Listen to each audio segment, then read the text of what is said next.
Another mini vlog!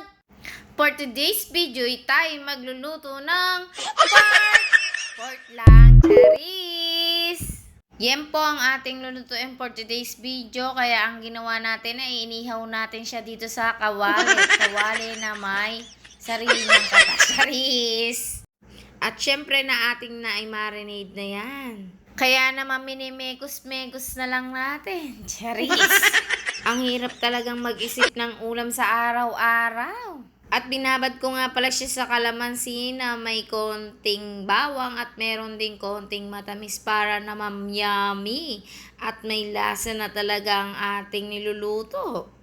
At syempre habang binibiling-biling naman natin, lumalambot na rin yan. At habang tayo nag-iintay, tayo ay mag-air fryer na rin ng french fries.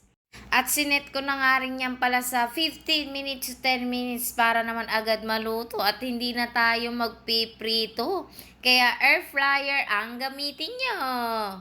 At eto na nga, nasa part na tayo ng ating paggigisa. Naglagay na nga tayo dito ng mantika at pinagsabay na rin natin ang mga pampalasa na pangpasarap na bawang, sibuyas, at mix well together. Isabay na rin natin ang ating mga inihaw sa grills. Inihaw pala sa kawali, charis! At agad natin lang yan palalambutin para naman maging tender. At nilagay ko na rin yung ating pinagbabaran dahil sayang.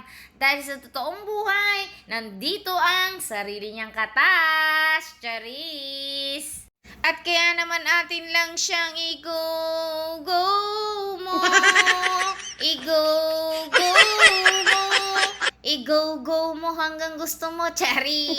Siyempre, nilagay ko nga uli yung sarili ko, charis. Naglagay uli nga tayo ng konting toyo para naman magkaroon uli ng lasa at medyo matabang para naman masaktuhan niya ang ating hinahanap na lasa.